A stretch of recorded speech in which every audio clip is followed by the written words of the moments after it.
Sebelum Juliari ditetapkan sebagai tersangka, KPK terlebih dahulu melakukan operasi tangkap tangan atau OTT terhadap pejabat Kementerian Sosial atau Kemensos pada 4 hingga 5 Desember 2020. Penangkapan pejabat Kemensos itu diduga terkait korupsi bansos di Kementerian Sosial RI dalam penanganan pandemi COVID-19 untuk wilayah Jabodetabek 2020. Kemudian pada Minggu dini hari, 6 Desember 2020, KPK menetapkan Juliari Batubara sebagai tersangka kasus tersebut.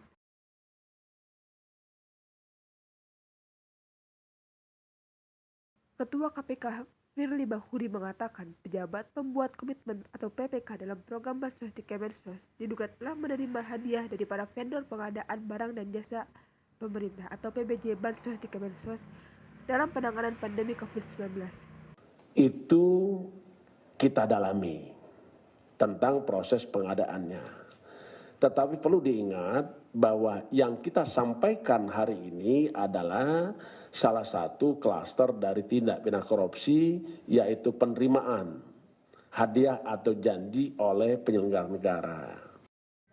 Dalam operasi senyap tersebut, tim penindakan KPK berhasil mengamankan 6 orang lainnya yang diduga terlibat dalam kasus korupsi tersebut, yaitu Mateus, Direktur PT 3 Pilar Agro Utama Wan Kuntur, Ardian, Heri, dan Sanjaya pihak swasta, serta sekretaris di Kemenkos yaitu Selvi N. Lalu, KPK juga berhasil mengamankan uang sekitar 14,5 miliar yang terdiri dari pecahan rupiah, dolar Amerika Serikat, dan dolar Singapura.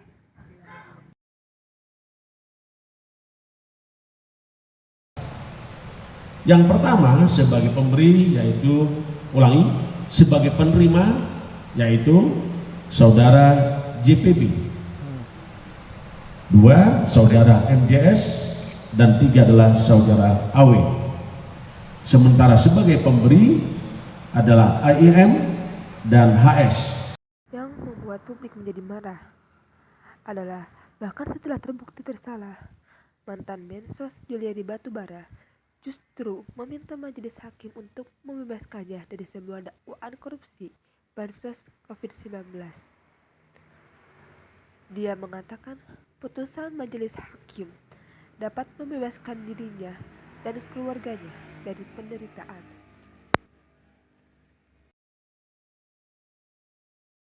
Juliari tetap dijatuhi hukuman oleh Hakim Pengadilan Tindak Pidana Korupsi Jakarta yaitu pidana penjara selama 12 tahun dengan denda 500 juta dalam 23 Agustus 2021. Hakim juga mewajibkan Juliari membayar uang pengganti sejumlah 14,5 miliar. Selain itu, Hakim mencabut hak politik Juliari untuk dipilih dalam jabatan publik selama 4 tahun setelah selesai menjalani pidana pokok.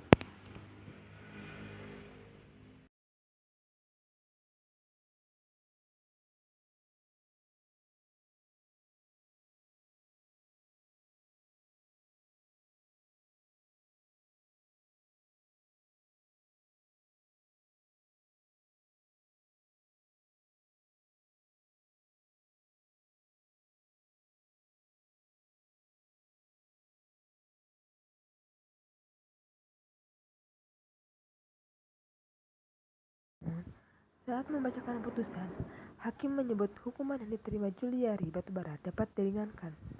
Alasannya, terdakwa mendapat cercaan, hinaan, dan vonis dari masyarakat.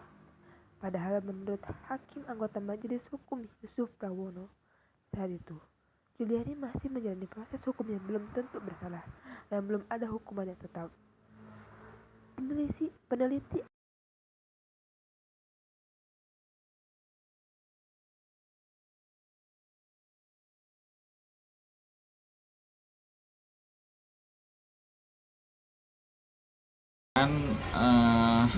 ketertutupan dari Juliari Batubara yang mana pertama tidak mengakui perbuatan dan juga tidak mengungkap pihak-pihak lain. Mestinya ini jadi faktor pemberat yang mestinya bisa bahkan melebihi dari 12 tahun. Harapan saya kan antara 20 tahun sampai seumur hidup itu vonisnya. Dan juga mestinya faktor hinaan dari masyarakat, bully dan lain sebagainya itu mestinya juga jadi faktor pemberat. Artinya ini kan kalau dicerca masyarakat, dihina masyarakat itu kan melukai rasa keadilan masyarakat, dan itu mestinya menjadi faktor pemberat, bukan faktor yang meringankan.